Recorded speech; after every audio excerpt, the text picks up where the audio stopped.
So welcome back to the channel. It feels like it's been ages since I've put out a video, since I've said hello to anybody, since I've seen other humans other than my direct family. But anyway, welcome. Thank you to everybody who's been hitting like, subscribe and commenting. I've really appreciated it. Now when I don't do a video for a while, it's sort of been over a week now, you know, the view hours drop off a cliff, and the month by month numbers then just look awful, and then my annual numbers look awful. So I'm at something like 3,500 watch hours, and if I want to turn on monetization, I need to get to 4,000. But I'm not getting there because I'm not doing enough regular content. Now, it's been a really weird week. So firstly, as you know, I've sold the Golf, sold Pongo, the other Golf, the Golf R I've sold Pongo, the Golf Estate, £300 Golf Estate, it's gone. I put the Boxster up for sale, but no, just awful people phoning me, and one guy I think seemed genuine, but by then I'd just lost the will to live, so I apologized to him because I stopped. I took the ad off and the car's just sat on the driveway sweating. So we've been out and about as a family car. This is our family car. We went out and got our Christmas tree, which was interesting because my wife was in the back, my little girl was in the back. Luckily the older one was at school, and the tree was down there and sticking out the roof. But you know, see, it is a practical family car. So that was good. My wife took this car to work yesterday. For the first time she drove it by herself. I don't know if I should share the text message exchange where I'm asking if she got there okay, and then she tells me that she's home, and then she tells me how she thinks this car is shit. Also, I'm no longer comfortable because she's been moving all the seats and whatnot. It's just not quite right. I don't want to do a John Candy Planes, Trains and Automobiles thing.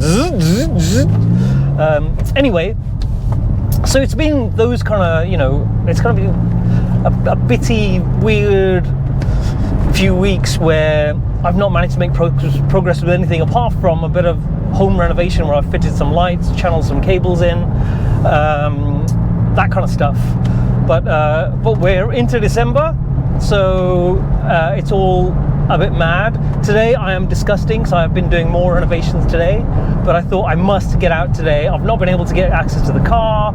We've had ill children, I've had other commitments, it's been mental. And then also, I ended up having a couple of interviews for a job that I didn't get, by the way. And it was, I think it was more that they thought I might not be a team player, which I think I pride myself on, but I tried to say more like I did that, instead of, I always try to say we did that. And then people say, oh, but you're not. Is that we as in, oh, but it's not more about you? And then when I made it about me, I was, well, we don't think you're a team player. Anyway, fair enough. I've got nothing bad to say about those people. Then also, the other day, probably about a week, 10 days ago, I thought I was having a heart attack. And I was sat in a coffee shop with my wife. I was having a lovely time. I hadn't had my coffee yet. Suddenly I just felt my heart beating. Not faster, just harder. Now I've had this kind of thing happen before, but anyway, my brother's not been very well. He's younger than me, he's a fitness freak, and he's always on these sort of diets. I wouldn't call it, say, fad diets, but you know, a particular diet where he's trying to be healthy. Anyway, he's had like a heart thing come up, and I'm like, oh my god, I'm older than him. I do zero exercise, and then suddenly this thing starts happening like a week after he said, and that, I mean, when he told me, it really affected me. I just thought, oh my god, my little brother, wow. But anyway, so I thought, do you know what, I better go to A&E. So I went to A&E, they did blood tests, ECG, stuff like that. They said, your heart's actually okay, you've got pericarditis. Now, pericarditis, that's the thing that I've had before. So most people probably know this. Well, I didn't know it when I got it first.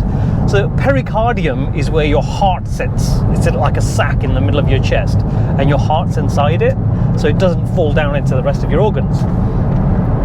And sometimes when you get a virus, like a cold or something like that, and there's so many of those going around, I'm a bit sniffly right now. And anyway, sometimes it latches onto a different part of your body, and on me, it was the pericardium. So pericarditis, inflammation of the pericardium. And what it does is when it's inflamed, it's basically squashing your heart so it can't beat fully, which is why it feels like every beat is massive. So anyway, they sent me home and I was relieved, but still, not entirely happy. And then I got pranked. Now, I'd never heard of the fake sneeze prank. It's teenagers do it, I guess. Is it teenagers? Maybe grown-ups as well. I don't know. Anyway, it's where it works on people with less hair.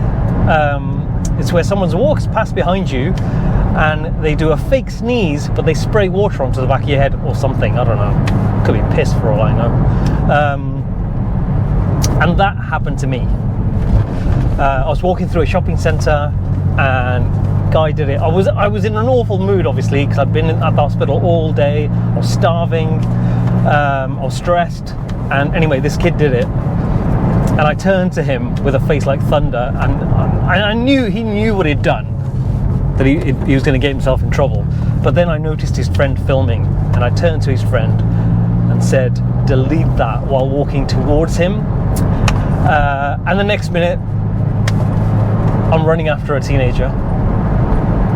So he falls over, and I say to him, delete it right now. And I mean, he could have had a knife for all I know. But anyway, but before I know it, I'm being thrown out by security. So yeah, that's what's happened. Yeah, so that, the few interviews, buying the Christmas tree, all of that happened in a really short space of time. And the interview thing knocked me a bit because I didn't actually apply for that job. Someone referred me for it, and then the process just went on and on and on, and I was quite comfortable with whatever came of it. But it was a bit up and down. It was like, oh, should you be talking about this, about that? And I went, fine.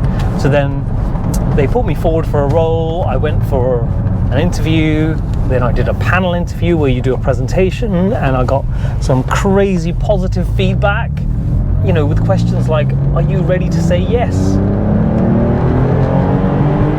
Ooh, 7,000.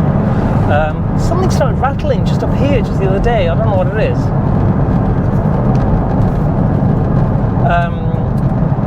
Before the Christmas tree was in here. And anyway, the next one, it was kind of, face to face, but one of the guys, probably the most senior guy in the room, he didn't turn up. He was, and there were some people on video, and then we did the preamble, and I'm about to start my presentation, and his face popped up on the screen. So he was late. He should have been there face to face, but he was on the screen, and he said nothing to make me feel at ease. He didn't smile, and I have a good sense of people and their energy when they start talking, or when I look at their face when they walk into a room. And my instant thought was, he's not going to like me, and he didn't. He said, yeah, it was something to do with me not being a team player. Obviously the other people I'd met many times over, but him, he held sway even though he knew me the least. But that's the job of someone, that's the life of someone looking for a job. And I've not started looking for a job, but I need to do that. Anyway, that's it. Oh, big news, the big news. I took this car, it was due an MOT, and I took it, and it passed. I took it on the day that it was so flipping freezing. It was like a block of ice, but it fired up, and I had to sit there waiting for everything to melt. the de-icer wasn't working, wouldn't work. It was just so much ice. And then when I took it down there, sliding everywhere. But anyway, it passed. But got advisories, 2 advisories, both for rear tires near the limit. Now, obviously not a mechanical thing. I need to take it to a tire place, but it's money that I haven't got. So I need to get some tires. I don't know how to do that. Where I'm going to get the money from. But something interesting that did happen. I messaged Drive Heritage via Instagram, and just to see if they'd be able to help me out with the Boxster and rescue it, because I don't want to see it broken up for parts. I don't want to see it scrapped, and I don't want to throw it away. And I was hoping to do like a 6 months of driving it and see what it's like. But they got back to me today and they said, we can't guarantee anything, but let's see what we can do. So I can appreciate that they totally get so many of these requests from so many more people with a bigger presence online. I barely have a presence online. So I appreciated that. That was good.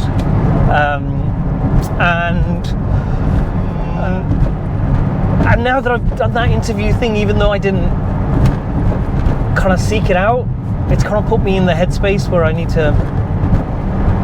should be looking for a job. So I guess I need to start warming up my network and start looking for something. So that's next.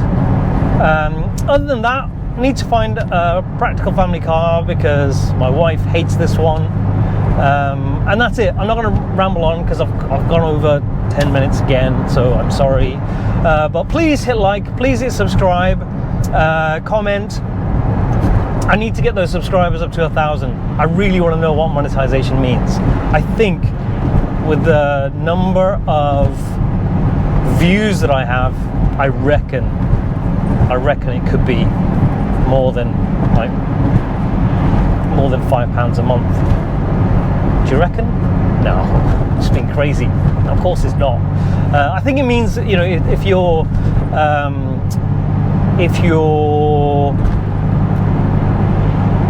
viewers are watching the ads, I think that's what does it. Anyway, I've got to get back to my renovations. Thank you, everybody. It's very much appreciated. And the fact that I haven't done these videos doesn't help with my mental health, because I feel like it helps me. And I feel after that thing with the prank thing, I'm probably viral on some TikTok thing now for chasing that kid. But then